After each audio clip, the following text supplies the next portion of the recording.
Imagine this. One man, standing in front of a microphone, his voice trembling with fury, his words hypnotizing millions. Crowds erupt in thunderous applause, flags wave in perfect unison, and a nation follows him into one of the darkest chapters in human history. How did a failed artist from Austria rise to become the dictator who plunged the world into war and orchestrated genocide on an unimaginable scale? This is the story of Adolf Hitler, his rise, his reign, and his ruin. Stay with me, because this journey takes us through moments of shocking luck, terrifying ambition, and decisions that changed the course of history forever. But let's back up. Before the uniforms, before the speeches, before the world knew his name, there was just Adolf. Don't forget to subscribe to Beyond History for more videos like this and bring history to life. Adolf Hitler was born in 1889 in Braunau am Inn, a small town in Austria. His childhood was marked by conflict with his strict father, Alois, and deep attachment to his mother, Clara. From an early age, Hitler dreamed not of politics, but of art. At 16, he dropped out of school, convinced he was destined to be a painter. Twice, he applied to the Academy of Fine Arts in Vienna. Twice, he was rejected. Imagine it, the man who would later devastate the world, sitting heartbroken outside an art academy, carrying failed sketches under his arm. In Vienna, Hitler struggled to survive, selling postcards and paintings to scrape by. He slept in hostels, lived in poverty, and grew bitter. It was here that his ideas began to harden. Exposed to extreme nationalism, racial theories, and anti-Semitic propaganda, Hitler soaked it all in. The failures of his personal life merged with the toxic ideas around him. But poverty alone doesn't turn a man into a dictator. Something else was about to catapult him forward, something vast, violent, and world-shattering. In 1914, World War I erupted. For Hitler, this was salvation. He enlisted in the German army, serving as a messenger on the front lines. For 4 long years, he dodged bullets, carried messages under fire, and survived the hell of the trenches. The war gave him something he never had before: purpose. He earned medals for bravery, was wounded twice, and when Germany surrendered in 1918, Hitler was devastated. To him, it felt like betrayal. The Treaty of Versailles stripped Germany of land, military power, and pride. Millions of Germans felt humiliated, and Hitler's bitterness only grew. Here's where things take a dramatic turn. Imagine a man sitting in a hospital bed, temporarily blinded by a gas attack, hearing the news that Germany had lost.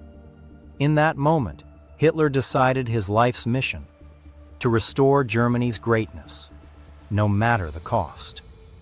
After the war, Hitler drifted into politics almost by accident.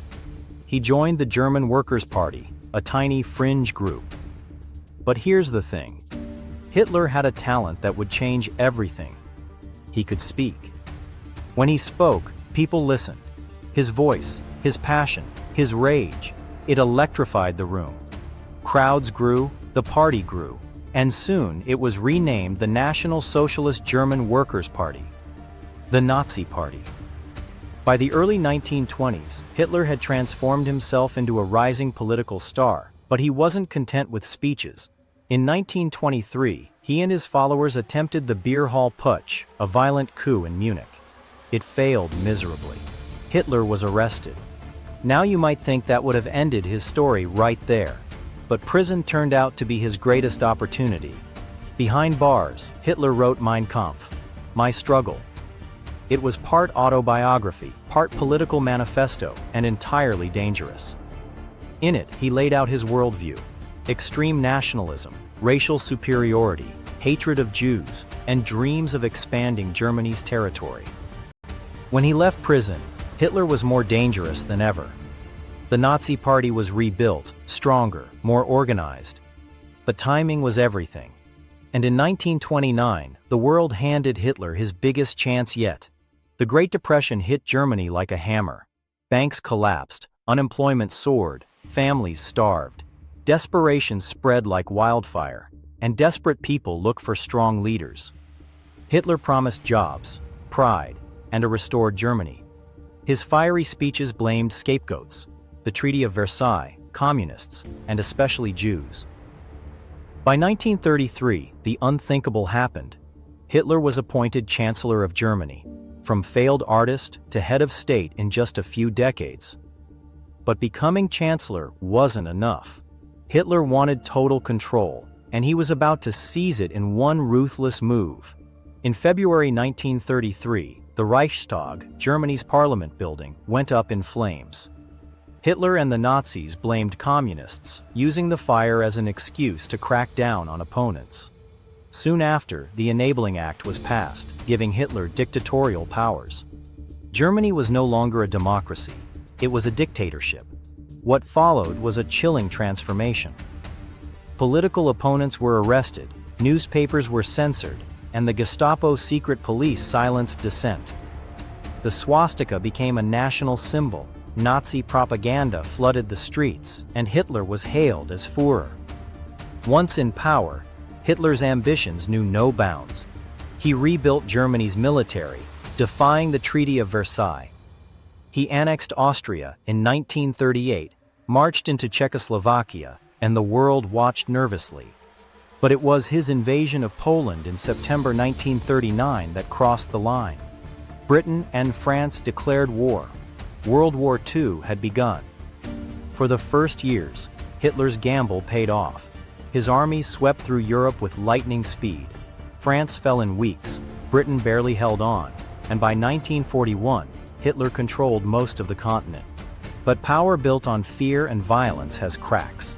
And soon, Hitler would make a fatal mistake, one that would cost him everything. In June 1941, Hitler launched Operation Barbarossa, invading the Soviet Union. At first, his armies surged forward. But winter came, supply lines collapsed, and Soviet resistance hardened. The war on the Eastern Front became a brutal, endless nightmare. Then came another disaster. In December 1941, Hitler declared war on the United States after Japan attacked Pearl Harbor. Now, Germany was fighting on multiple fronts against the world's strongest powers. While the world fought on the battlefield, Hitler carried out the deadliest part of his plan.